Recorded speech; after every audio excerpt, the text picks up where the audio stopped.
Hey everybody, welcome to my channel Singing with Lauren. I'm Lauren, and today we are going to be talking about performance day rituals. So I had one of my students in my Facebook group, Singing Babe Tribe, which if you haven't joined us yet, I don't know what you're waiting for. I go live every week in that group with content that I only share with them. And so you can find that link down here. But somebody asked me, what should I do the day of my performance? So today we're gonna talk about a couple of things you can do the day before and the day of your performance to make sure that you nail it when you get up on the stage. So let's do it. So any good performance preparation really starts the entire week before the performance. Yes, I know that makes me sound a little bit crazy, but when you're a singer, you really need to think about yourself as an athlete. If you had a big race or a marathon or something on a Saturday, would you spend all week not getting any sleep and then only sleep the night before your marathon? Probably not. So I don't want you to think about the voice any differently. So the first things first is get 7 to 8 hours of sleep the entire week before your performance. For example, I have an audition this weekend and I'm making sure I'm getting 8 hours of sleep or more every single day. Another thing I'm doing is making sure I'm staying hydrated all week. So when you just try to hydrate the day before, or the day, more people try to do just hydrate the day of a performance or an audition, is it doesn't work, right? First of all, the water that you're drinking right before your performance or your audition is not finding its way into your body. And by that, I mean maybe it's in your digestive tract, but it's not distributed into your body for a couple hours until a couple hours later, right? So I always set an alarm on my phone to give myself an indication of 3 more hydration hours, 4 more hydration hours, whatever, so that the day of, I am not like, I'm not backstage like chugging water, trying to recoup from a day that I didn't drink enough. And raise your hand if you've learned this lesson the hard way. Yeah, right here, this girl. I've done it before. Every time I've done it, which unfortunately it's been a couple times, it's been a hard lesson for me to learn.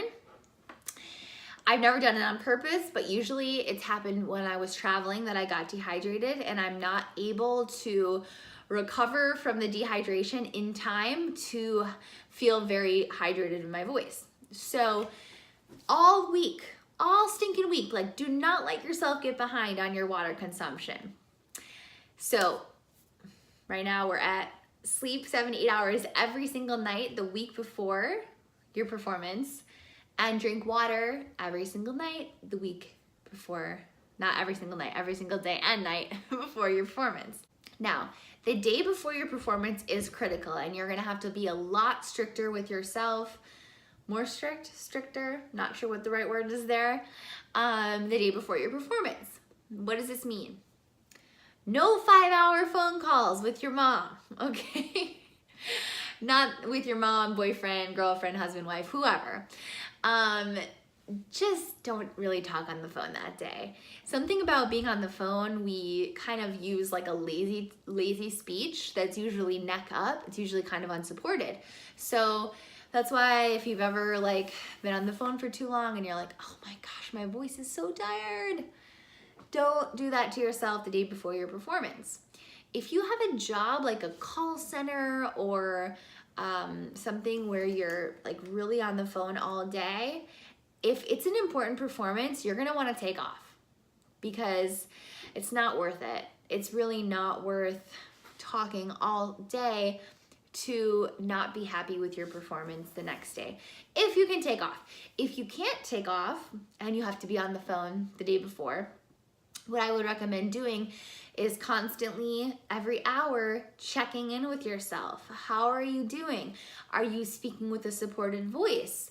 Are you yelling Do not yell. Yelling is no bueno for your voice.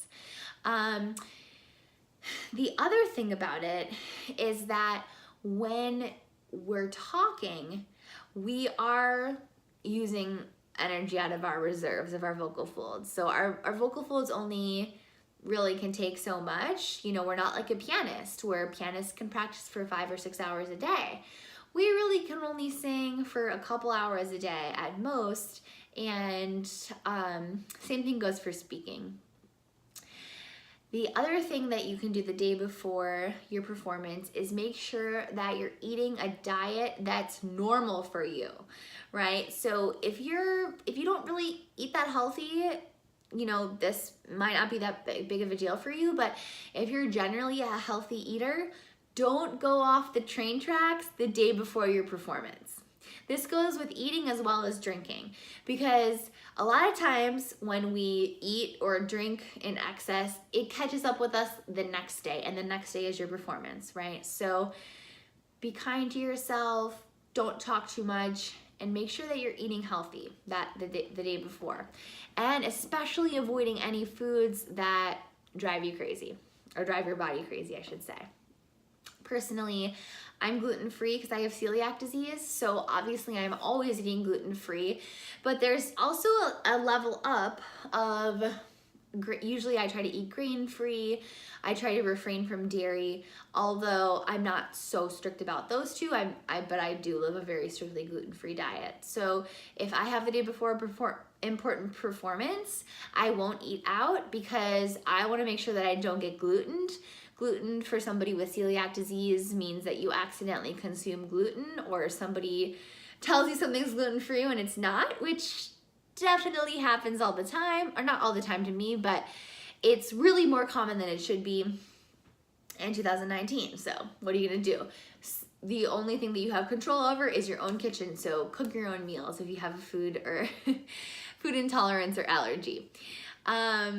And then obviously you're gonna want to go to bed early.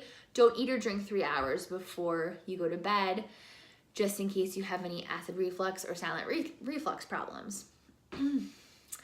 Okay, so now we are to the day of the performance.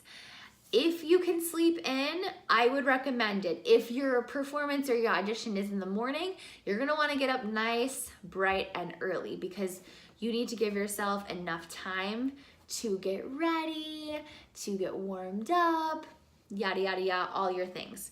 So personally, I do not have a strict performance day ritual.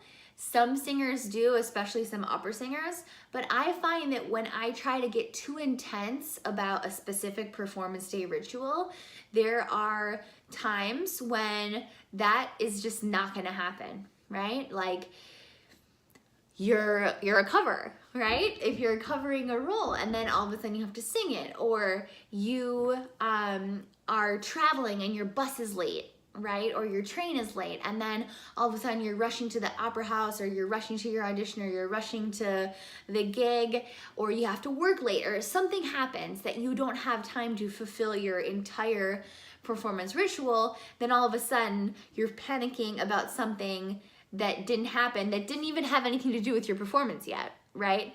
Do you see what I'm saying? So if you're a person that gets like too intense about those things, which I am definitely one, I just have a more loose performance day ritual of sleeping until I can, waking up, I eat breakfast that day. Some people can't eat breakfast. I eat breakfast, and then I, shower, do my makeup. I actually usually warm up while I'm doing my makeup. It's just something I like to do. It calms me down. I know that I'm, doing something with my hands. I'm working, I'm doing it.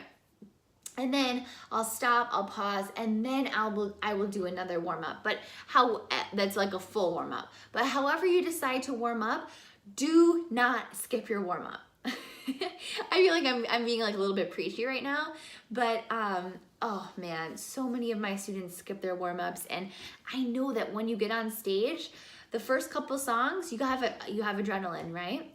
And then when you get past that first couple songs and you're going solely on your own energy, you're gonna crash. You're gonna crash hard. So make sure that you warm up to give yourself the best possible chance of success that you can. So guys, this pretty much concludes my performance day ritual video. Don't forget about that PDF I made you, how to practice, and let me know what are your performance rituals, and do you have any questions about mine? Let me know in the comments. I'll see you guys later. Have a great day, and don't forget to sing today.